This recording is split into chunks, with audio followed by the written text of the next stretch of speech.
Marhaba, and welcome to the Matrix Green Pill, where real people connect. Hello and welcome back to the Matrix Green Pill podcast. I'm Ilmarie Hutchison, and today I'm excited to have Prantik Mazumdar as my guest on the show. Prantik is an entrepreneur and venture investor and acts as a digital transformation catalyst in organizations to drive sustainable change and impact. He's a regular columnist for Marketing Magazine, Campaign Asia, Economic Times, and Business Times on all things digital transformation and marketing, and has trained over 500 enterprises in the region on this subject. Apart from his corporate role, he's an active angel and venture investor, mentor, advisor, and speaker. Prantik, welcome and thank you so much for joining me today. Thank you so much, Elmary, for having me on this podcast. I love the name. I've heard some episodes, so it's indeed a pleasure, and I'm looking forward to our chat. Thank you very much. Some of our listeners will definitely already know you and your story, but for those who don't, could you please introduce yourself?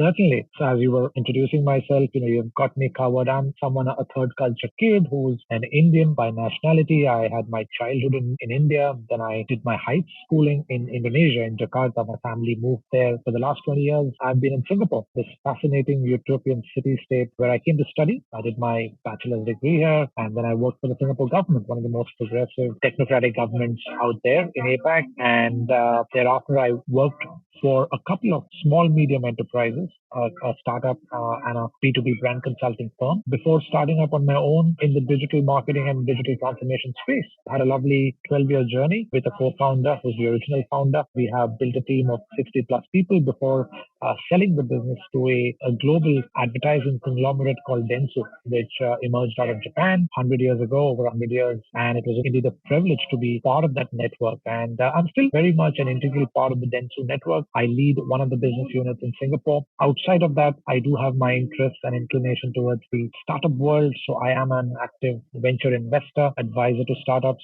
Outside of that, I'm married. My wife is a doctor, and I have a 5.5-year-old kid who keeps me entertained, engaged, and happy. You started off doing your studies as a computer engineer. Is that right? That's right, Elmarie. I studied computer engineering. That was my major. I did a minor in technopreneurship. So that was part of the Singapore government's plan to kind of get young students in university, educated and excited about the possibilities of being an entrepreneur in a technological domain. When I introduced you, I mentioned about you being a digital transformation catalyst in organizations to drive sustainable change and impact. Can you unpack that for us a little bit? Explain what that means and what do you actually do? Absolutely. So, the word digital means different things for different people. When I speak to people, some people think of digital as a television, a digital TV. Some think of a digital lock. Some think of digital marketing. Some think of digital ebook.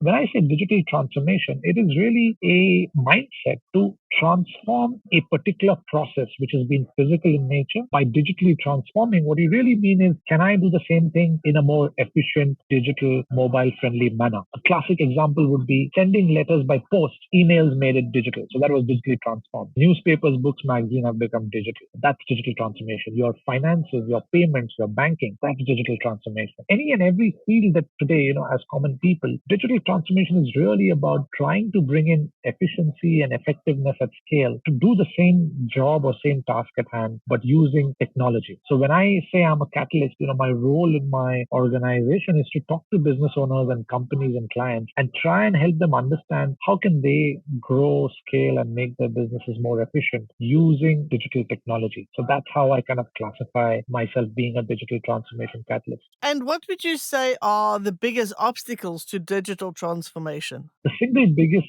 obstacle is mindset and political will. The very fact that the word has transformation in it, which means change, and we humans are not particularly well geared towards change or transformation of any kind because it makes us uncomfortable. It takes a lot of effort. It takes a lot of thinking and doing things differently. So that's the biggest challenge. So one is, we need to find an internal catalyst, an internal champion who kind of buys into that vision or buys into the whole philosophy that, there is a core reason to change. that's the biggest challenge and roadblock, is how do I find one or two internal champions who are in sync with me, aligned with me in terms of the why, the reason to change. Because if that's clear, if there is one or two people who buy into that, then it's relatively a bit easier to kind of percolate that message downstream in an organization. Right. So as you say, it's a mindset, because I think for many people, it would be a matter of don't fix it if it's not broken. Yep. And of course, it would take a great deal of investment to make changes, to make a digital transformation. In the upfront cost will be high, but in the long run, you probably would be able to explain that better, the difference between the investment upfront and the benefit long term. Yeah, and I'll kind of take a couple of steps back, and you're right, absolutely. And the reason for that is you rightly mentioned that people don't want to rock the boat or change something that's not broken. What happens is something may not be broken immediately. You may think that all is going well. The globalization forces, the technological forces sometimes are not visible upfront. There is indirect competition. You think you're doing fine, but before you realize, something suddenly changes. The change is slow, gradual. The attack is slow and gradual. It's your classic Nokia moment. It's your classic Sony Walkman moment where, the Walkmans never thought that they'll go out of business till iPod came in and completely unraveled itself. Nokia never thought it's going to go out of business, but look at what happened when an iPhone and apps came out into the picture. So the change is slow and gradual, but when it hits you hard. So that's what businesses and business leaders need to be prepared for. And you're right, any sort of change needs planning, needs a prioritized roadmap, and that includes, identifying budgets and people. And within budgets, yes, certain things will be heavy capital investment, which means upfront investment, but you can't look for short-term gains, because when you're transforming certain things, you will have to take a long-term vision. And when I say long-term, 3, 5, 7 years, because if you have a big ship, if you want to change direction, it takes time to change the rudder. It takes time and effort to change direction. It needs that push. It needs that heavy investment and certain investments that will be recurring over time. But it needs to be looked at as an investment and not as a cost, because you're kind of doing this because there has to be, or the aim has to be, to drive returns, monetary returns in the long run. Right. And I think you're absolutely right. I think one of the most dangerous things to do is to think, well, we'll save the money now and not make the investment, because in the long run, you'll miss out completely. You'll miss the boat, so as to speak, because things are changing all the time. And if you're not willing to look forward and make those changes, be transforming all the time, you're going to get left behind, no doubt. Let's talk a little bit about your role as a marketer, because in 2015 you were recognized as one of the top 50 most influential marketers in the world. Can you tell us about that? Absolutely. It was a very privileged moment, came out of the blue, and I guess that's what made it very special. I very well remember the particular week in mid-February in 2014, where I suddenly got a call and someone told me that, hey, look, we are hosting the event in Mumbai in India, which made it doubly special because my parents lived pretty close to Mumbai in a city called Pune, where I had my formative years. So I was very excited to get a chance to meet them, go back home, and be part of this event. And it was exciting because my parents and one of my uncles, dear uncles, they had the chance to come to the event and see me as well. And this was basically, a World Marketing Congress event where some of fairly well-known names, either marketers from large brands like Visa, MasterCard, Starbucks, as well as folks like myself who came from the marketing services agency side. They basically had submissions that an independent panel evaluated, and they picked 50 of us. And that was indeed a very privileged moment and a very special moment in life indeed, especially to receive that with my parents watching. Congratulations. That is certainly a fantastic achievement. So congratulations on that. Thank you. You mentioned earlier that you are an advisor for startups. Let's talk a little bit about that, your role, and how you help startups. Okay, if I look at my 20-year career, whether it was my education and at the National University of Singapore, whether it was working for Singapore government or the 2 startups I worked for before starting up on my own, the common thread has been I've always been linked to the startup ecosystem of Singapore, Southeast Asia, and India in some ways. During college days, we were being taught in the technopreneurship program about startups. I was interning there. During my government days, my role was to help startups internationalize. And thereafter, I've been an employee and a business owner of a startup myself. When we sold the business to Dentsu and I became part of Dentsu, which is obviously a large conglomerate with a fascinating set of capabilities and experience, some part of my heart was missing the startup experience and I wanted to vicariously live the founder life. So with that in context and with my desire to kind of stay connected to the startup ecosystem, because in Southeast Asia, the startup ecosystem is booming. There's massive amounts of funding. There are new ideas coming up left, right, and center. So I said, you know what? I want to keep some time aside for this. And I've been quite fortunate over the last 3 years. I've broken down my time into, outside of my core role at Dentsu, I've kept aside some of my evenings and weekends to spend time doing 3 or 4 things. One is I do directly invest in some early stage companies in these markets in the categories of fintech, edtech, health tech. I do advise some founders who may find that useful and valuable, and I'll touch upon that in a bit. I do associate myself with a few venture capital institutions where I could potentially help some of their portfolio companies. And lastly, I'm part of a couple of organizations. One is INSEAD and the other is TAI. In fact, both of them have a base in Dubai as well, where it's a pro bono effort. I'm part of their boards where I, again, mentor and advise either existing founders or people who are looking to start up. You asked me about advisory. The advisory is really, there are two broad categories. One is fairly structured where a founder says, hey, look, I need 1 to 2 hours of your time every month to just understand digital marketing better, or I want to understand sales better. Or the other is a bit more open-ended, which is, to be honest, what I really enjoy. These are founder conversations which are open, which could be about work, could be about fundraising, could be about organization culture, or it could be about personal topics, because people don't realize that, entrepreneurship is quite a lonely, hard act. And there are mental health issues. Founders could have, challenges with friends and family, with social life. And sometimes just being there as a shoulder or as just lending ears to listen to them sometimes could be useful because you're exchanging notes, you're learning from each other. So that's what in my advisory capacity, that's what I do. To me, honestly, it's been a fascinating learning experience. It's also, like I mentioned earlier, it gives me a chance to live the founder life vicariously whilst I am running a division in a large conglomerate. That's lovely to hear that you are giving back of your experience to help others starting out. Based on your experience, what do you think are some of the biggest challenges for startups and for entrepreneurs? Whilst I genuinely believe that it's never been better or easier to be a founder, just given the societal acceptance, given the funding options available, the talent options available, or the technological advancement we have seen in the world, I think the biggest challenge is a couple of things. The usual answer would be about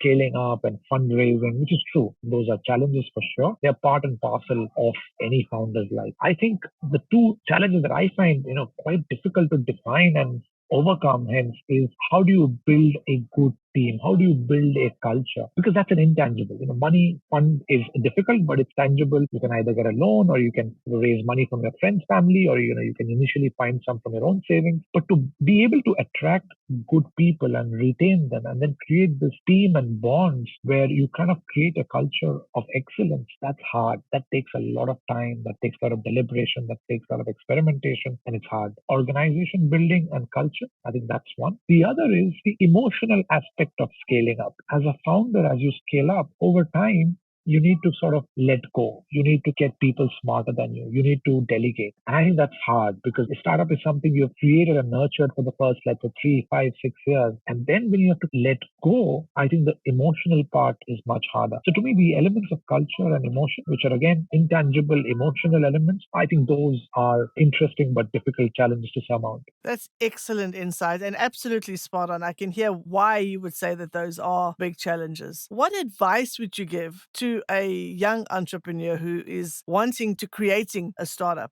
There are a couple of things that come to mind when I speak to young entrepreneurs. One is, conviction. I think it's very important to have a strong conviction about the problem set or the category that one is trying to disrupt or a problem that one is trying to solve. Because as they say, there could be 900 reasons to not do a startup or 900 reasons to not venture out on your own, because obviously the risks are high and the odds are stacked against you. But if you have a strong conviction, if you have one good reason to do this and that you think can make a difference to a particular customer or a cohort of customers, I think that's important. So that conviction, I think I would genuinely, encourage entrepreneurs to kind of hone their points of view and their conviction, because especially when times are tough, it's your conviction that helps you sail through those when people don't believe you or people don't want to support you. The other is having an open mind to bring in co-founders, because yes, you can be a solo founder, but it gets even tougher. So I would urge entrepreneurs to look for at least one, if not two co-founders who are attached to the hip in terms of values. They're aligned to your values, but bring in complementary skill set. Because I think if you have aligned on common values, taking decisions can be easier and you can take quick decisions. But having diversified or complementary skill sets just helps you do focus on different things and will just make your journey hopefully that much easier and more fun. Because again, the success or failure is not in your control. The odds are against you, but you want to ensure that the journey is at least an interesting and a memorable one. And I think good co-founders could potentially help you in that regard. Wow, I think that's excellent advice. I think so many of us think that you have to go at it alone. And to be an entrepreneur, you have to be the one making all the decisions. But I think having others, as you say, who are aligned with your own values will give you a much broader way to tackle the problems and make you that much more, stack the odds to be successful. I think that is excellent advice. Now, you had mentioned earlier that you directly invest in some startup companies. How do you decide which ventures to invest in? Fantastic question. And, it's something that I ponder and think and read about a lot. And when I started doing this, honestly, I did not have a roadmap or a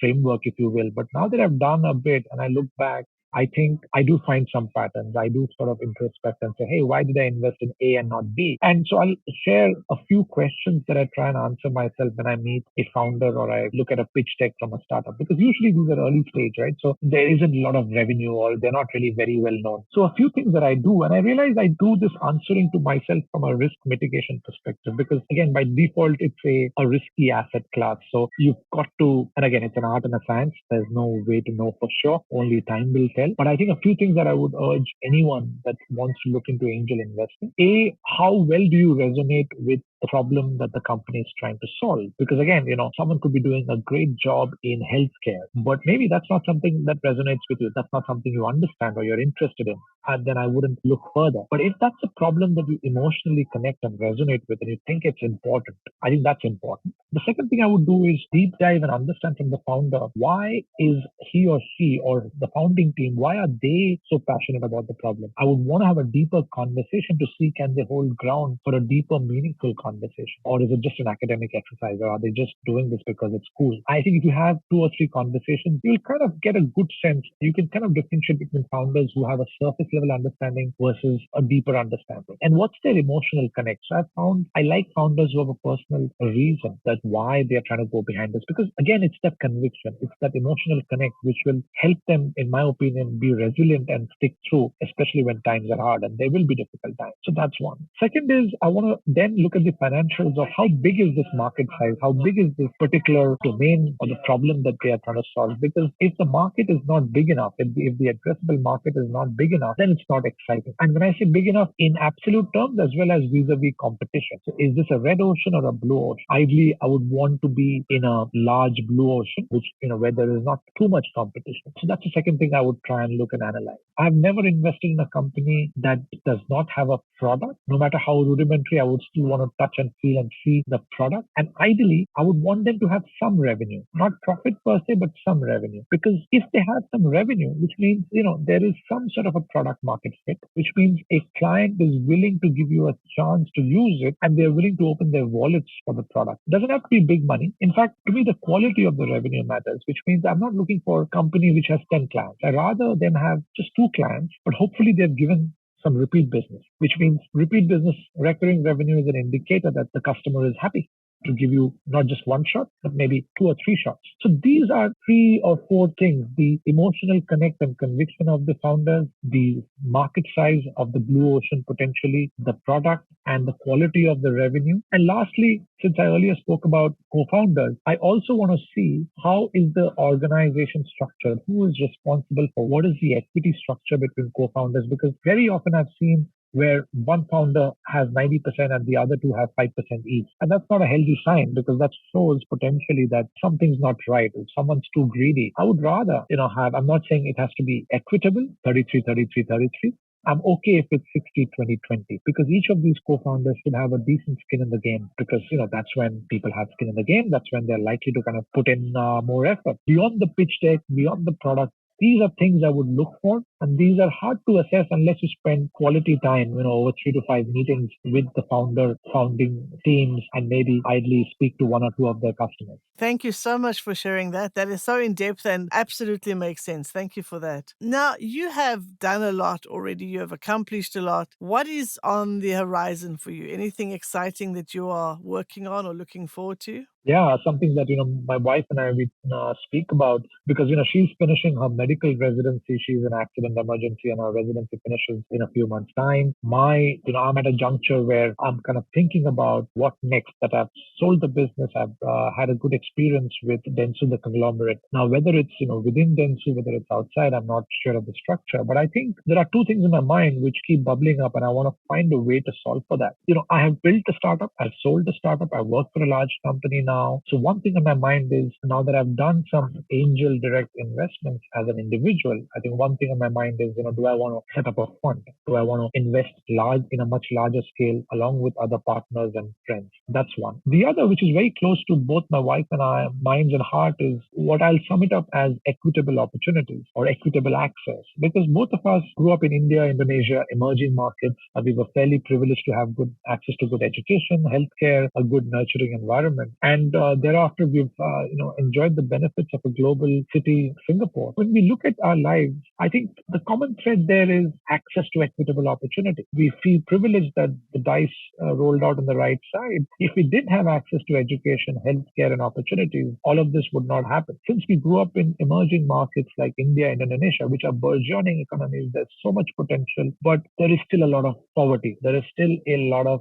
disparity between the haves and have-nots. So something that we are quite particular about is, either as investors or in form of a startup, we want to solve for education and healthcare. She comes from a healthcare background. I'm quite passionate about education, and education not for the sake of learning, but education that leads to equitable opportunity or access to opportunity, some sort of a way for people to kind of make money. And I think the digital world allows for various ways for solving for that. You don't have to necessarily take the route that, let's say, many of us have taken, that is, go to school and college and master's degree and, do the whole round. There are various interesting opportunities where people could be in a village, people could be in a town, people could be in cities, but technology could allow them to capitalize and monetize on skills that they have. You could be a singer, a musician, you could be a dancer, you could be a content creator, you could be a coder, you could be a financial advisor. But I think there are opportunities untapped where you could leverage technology to kind of express yourself, to build something, to sell and market your skills. So I don't have a clear answer, but I think the two big pockets of opportunities, either as an investor and or a startup founder, the goal is to solve for equitable access and opportunity. That sounds so exciting. And with your background, with your experience, I think you will absolutely find the right fit. And it's fantastic that you're wanting to give back to the community and solve for a problem that a very large population of people face. That's fantastic. This finishes this first segment of our show. So thank you very much for sharing your knowledge and your experience with us. Now we've come to the segment of our show where I'll ask you a few rapid fire questions, our version of a game show. Are you ready? All right, let's hit the buzzer. All set for it. Is there a particular book that's made a significant impact on you? Yes, the author is C.K. Prahlad, a management guru. And the book is called The Bottom of the Pyramid, which basically talks about, if you look at the world population of 7 to 7.5 billion people, bulk of the world is still extremely poor, whether it's in India, South Asia, Africa, bits of China, Indonesia, Latin America. But there is massive potential there. And the book really talks about that, you can do good, but doesn't have to be a charity. You can build businesses that serve their needs, yet make money. So, my whole philosophy around equitable opportunity, I think stems a lot from that particular book, which really changed my perspective. What's the best compliment you've ever gotten? I think the best compliment that I've got is from my team at Happy Marketer, where the fact that I do listen and I empathize and that they can relate to me and have an open conversation. I think it always feels good when you hear that from your teammates, that, that you're accessible, that you can be a normal human being and have normal human daily conversations. That feels quite good. Describe yourself in 5 words. Optimist, believer, doer. I'll spare 2 words, probably 3 words. Optimist, believer, doer. Fantastic. And what is one thing you do every day, no matter how busy you are? I try and read about